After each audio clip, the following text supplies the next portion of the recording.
Assalamualaikum warahmatullahi wabarakatuh. Saudara-saudaraku yang dimuliakan oleh Allah Subhanahu wa Ta'ala, kita semuanya mengetahui bahwa puasa Ramadan itu dipardukan atau diwajibkan oleh Allah Subhanahu wa Ta'ala kepada Nabi kita, Nabi besar Muhammad sallallahu alaihi wasallam, yaitu tepatnya pada bulan Sya'ban pada tahun 2 Hijriah. Kemudian bulan berikutnya, tepatnya pada bulan Ramadan, umat Islam pada saat itu menerima kewajiban untuk melaksanakan puasa di bulan Ramadan. Saudaraku, kita tahu bersama bahwa di bulan Ramadan itu ada peristiwa yang luar biasa. Tepatnya pada tanggal 17 Ramadan, yaitu peperangan yang terjadi antara kaum muslimin dan kaum kafir yang dikenal dengan sebutan Perang Badar. Saudaraku, inilah yang kemudian diabadikan oleh Allah di dalam surah Ali Imran ayat 123. Allah mengatakan, "Walaqad nasarakumullahu bi badri wa antum adillah."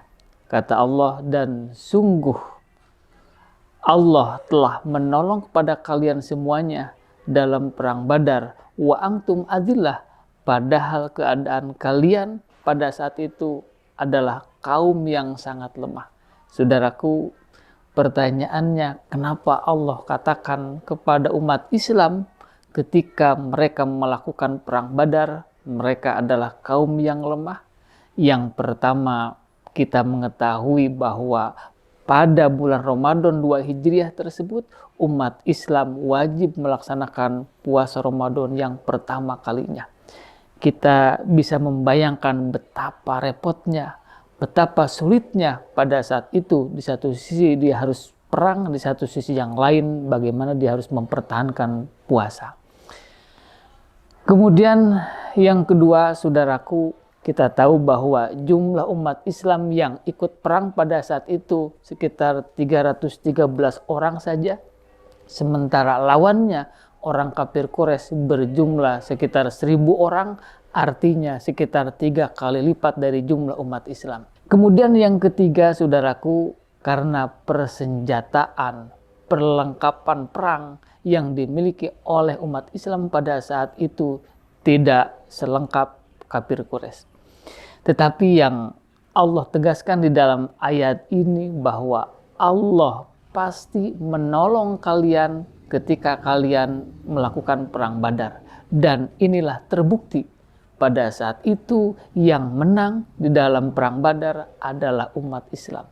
Saudaraku, secara logika antara jumlah 313 dengan 1.000 orang, di mana 313 bukan hanya jumlah yang sedikit tetapi perlengkapan yang terbatas, logika kita mengatakan yang menang itu pasti yang jumlahnya 1.000. Tetapi tidak demikian. Pertanyaannya, saudaraku, kenapa di dalam Perang Badar itu justru yang menang adalah orang-orang muslimin, sehingga bisa mengalahkan orang-orang kafir pada saat itu, meskipun orang kafir jumlahnya sangat besar dibandingkan jumlah umat Islam.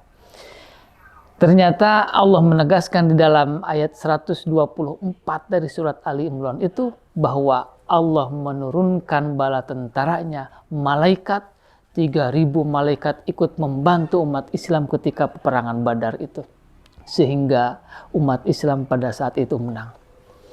Saudaraku, kenapa umat Islam sangat mudah berinteraksi, bergaul sehingga dibantu oleh malaikat? Kita tahu, berpuasa artinya kita meneladani sifat malaikat yang tidak pernah makan dan minum.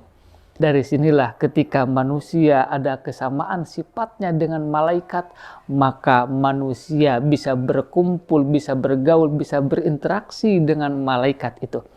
Makanya para ulama mengatakan bahwa min syartil murafaqah antakuna muwafaqah. Sesuatu bisa bergaul, bisa bergabung ketika ada unsur kesamaan.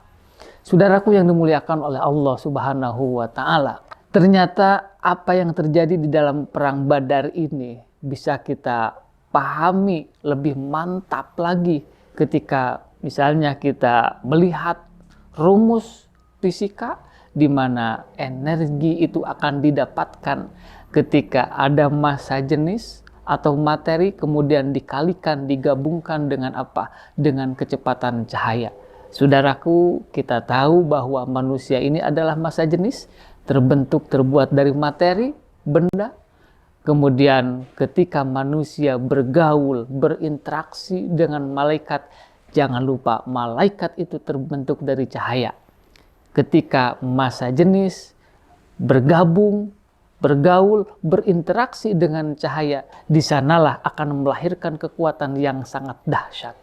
Itulah yang terjadi di dalam perang Badar, sehingga kenapa umat Islam pada saat itu bisa mengalahkan orang-orang kafir Quraisy. Saudaraku, hal ini pun yang bisa kita pahami di dalam Lailatul Qadar. Kenapa Lailatul Qadar itu kualitasnya mengalahkan ibadah lebih dari 1000 bulan atau sebanding dengan 83 tahun 4 bulan. Jangan lupa, ketika terjadi Lailatul Qadar di malam hari itu, manusia yang beribadah, manusia yang berzikir kepada Allah Subhanahu wa Ta'ala, dia akan bergabung, akan berinteraksi dengan malaikat, dan malaikat itu terbentuk dari cahaya. Maka lagi-lagi ketika ada massa jenis bergabung dengan cahaya, maka akan melahirkan kekuatan yang sangat dahsyat, yang sangat luar biasa. Itulah yang terjadi. Dengan demikian, saudaraku, pada prinsipnya kita akan mudah memahami apa yang terjadi di dalam perang Badar dan Lailatul Qadar dengan pendekatan sains, yaitu dengan rumus yang dikeluarkan oleh Einstein, E sama dengan M kali C kuadrat. Saudaraku yang dimuliakan oleh Allah Subhanahu wa Ta'ala, mudah-mudahan apa yang terjadi di dalam perang Badar dan Lailatul Qadar dengan pendekatan ilmiah tersebut menambah kemantapan kita, keyakinan kita kepada Allah Subhanahu wa Ta'ala, sehingga ibadah yang kita lakukan itu akan menjadi khusyuk dan ada ruhnya. Inilah yang bisa disampaikan. Walafu minkum wabillahi taufiq wal hidayah. Wassalamualaikum warahmatullahi wabarakatuh.